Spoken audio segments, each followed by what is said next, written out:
Welcome to the deep dive. This is where we really focus in on specific information, pull out the key insights, and kind of break it down for you. It's your shortcut to getting up to speed. Yeah, without feeling totally overwhelmed by everything out there. Exactly.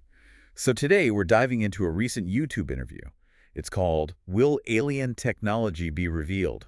Cliff High Explorer's Guide to Sci-Fi World. Features JeanClaude Mystic interviewing Cliff High.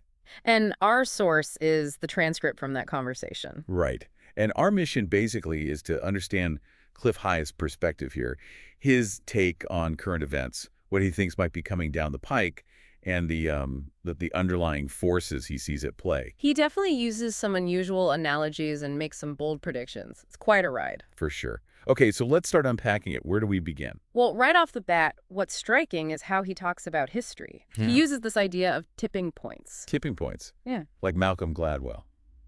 Or different. A bit different, maybe grander in scale. He uses analogies like the age of navigation. Maybe it was sparked by just, a small improvement in shipbuilding or something. Okay. Or the age of colonization, perhaps kicked off by better maps. His point is that tiny things can trigger massive society-wide changes. And he thinks we're in one of those moments now. Precisely. He calls it a fulcrum, like we're balanced right on the edge, about to tip over into a completely new age of civilization. And this isn't just like a minor adjustment. He's talking huge scale. Oh, yeah. Comparable to empires falling, he says. Something that affects everyone alive and future generations, too. It's massive in his view. Wow. So what's driving this? What's pushing us over the edge, according to him? He calls it a critical mass of consciousness. This idea that collective awareness is suddenly hitting a point of, exponential growth. His term is yeast-like growth. Yeast-like growth. Interesting phrase. What does that actually mean, though? A critical mass of consciousness. How does that show up? Well, it seems tied to his Webbot data analysis. That's his method for trying to quantify collective emotion online. Right, the Webbots. Yeah. He analyzes language patterns. Yeah, looking for emotional tension and then periods of release. He actually brings up the data before 9/11. Oh, yeah? What did it show then? He claims it showed this huge spike in tension, then a massive sudden release right on the day of the attacks. Okay. And he sees something similar happening now. Or soon. Well, he points to a specific period, roughly July 23rd to the 28th, as being a release period, according to his data. Release, like the tension dropping off. Exactly. Picture a graph. Tension goes up, release goes down. But here's the concerning part for him. Oh. Within that downward release trend, he flags the potential for a sharp spike, a sort of 9/11 kind of an event, as he puts it, a sudden shock within the larger release. So a potential major event nested inside this broader period of letting go of tension. That seems to be the idea. He does add caveats, though. Mentions censorship and something he calls the blue chicken cult incident, making the data harder to read clearly now. Blue chicken cult, okay? Yeah. We won't even ask. But the pattern he's looking for is still this potential spike. Yes, despite the data limitations, that's the pattern he's highlighting. The potential for a jarring event during that late July timeframe. Okay, so if we're at this tipping point, and there's this underlying emotional tension and potential release, Yeah. what actual real-world signs does he point to? Things happening now. He gives a few examples. Things like alleged military orders telling officers to get your house in order. Okay. That sounds potentially significant. And mainstream news outlets apparently admitting they deleted accounts or tweets when the presidency asked them to. Right. I think I saw reports about that. Plus, he mentions admissions from figures like Fauci and the FBI regarding the Hunter Biden laptop story. So he's pulling together these different threads.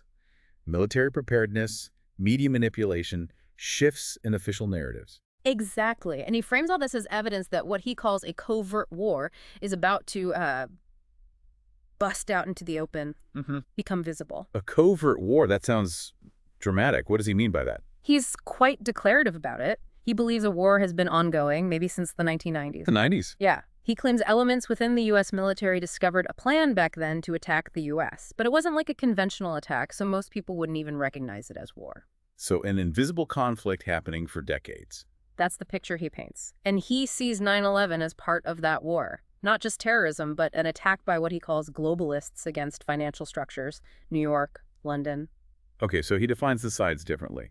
It's not nation versus nation, but globalists versus humanity. That's the core conflict in his framework, yes. And a key weapon for the globalists, in his view, is the media. How so? He calls it a warfare of illusion, using media to create fear, manage narratives. He points to the pandemic response, the vaccine rollout. He describes that as a deliberate fear release cycle. Control through manipulating emotions and information. Pretty much. And he also argues that deliberately creating divisions, race, gender, all that is another tactic. Keep people fragmented, fighting each other so they don't see the bigger picture. Classic divide and conquer, essentially. You could say that. But then he introduces the other side of this covert war, Which is what he calls a counterinsurgency, operating within the U.S., also potentially since the 90s, working in secret to avoid being eliminated by the other side. So a secret war with secret players on both sides. Sounds like a spy novel? It does have that feel. He uses the phrase deception within deception to describe how complex it is to figure out what's really going on. And how does someone like, say, Trump fit into this picture for him? Well, his perspective is that you have to view actions by figures like Trump through this lens of unconventional warfare, strategies of deception.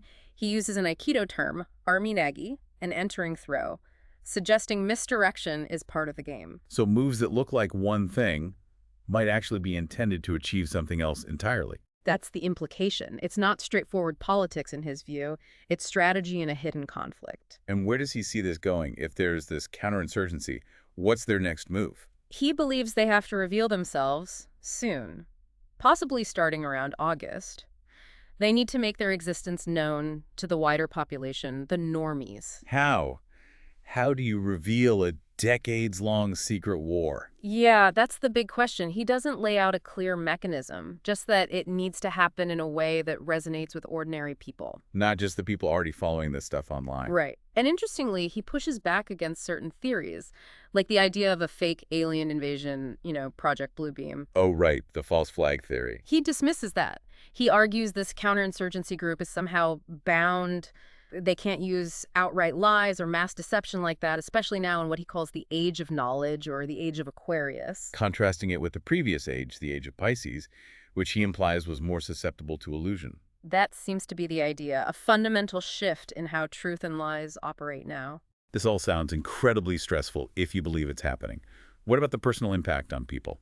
He touches on that. He does, particularly regarding family members maybe who took the vaccine, given his views on the pandemic response. That's a really sensitive area for a lot of people. Absolutely. And his advice is interesting.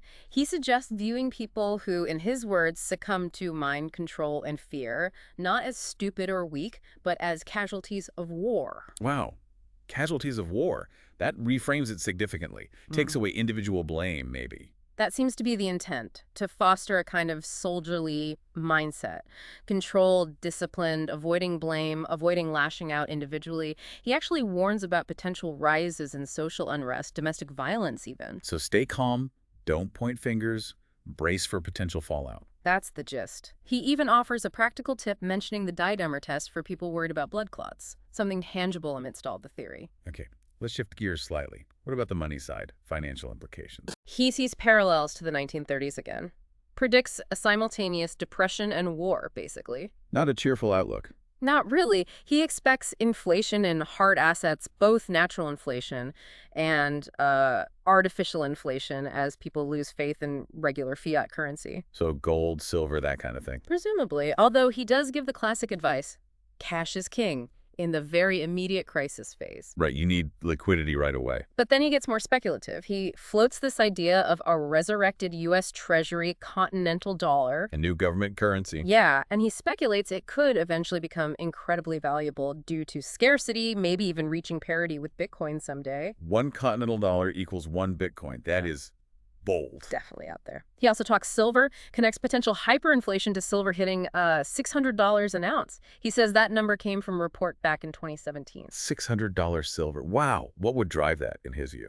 He thinks the physical silver market is close to breaking, partly due to the ongoing warfare he describes, and also linked to a potential collapse of the Chinese Communist Party. He even mentions the Three Gorges Dam failing as a possible factor. Okay, so massive geopolitical and economic upheaval potentially driving precious metals. What about crypto? Surprisingly, maybe. His outlook there seems more positive. He suggests mining could return to the U.S. Interesting. And the regular stock market? Caution is the word there. He basically sees it as propped up by crony capitalism and fragile intertied globalism. Doesn't sound like he has much faith in its current structure. So a lot of potential disruption across the board financially. That's certainly the picture he paints. Which leads back to his final advice, really. Which is? It circles back to the individual, the need for personal discipline, managing your emotions through what he calls the info war. The information war. Because we're being bombarded with stuff constantly. Right. And his point is, you are in charge of how you react emotionally to these blows of information, these revelations or events. Don't react impulsively. Conserve your energy. Because it's going to be a long haul, not a quick fix. Exactly. It's about maintaining emotional control and discipline through a potentially long and chaotic process. Well, that was quite the deep dive. We covered a lot of ground there, all from that one Cliff High interview. Some really complex and, yeah, potentially unsettling ideas. It definitely gives you a very different framework for thinking about what might be happening in the world. You don't have to agree with it all, of course, but it does present a perspective. Absolutely. And it leaves you, the listener, with something to think about.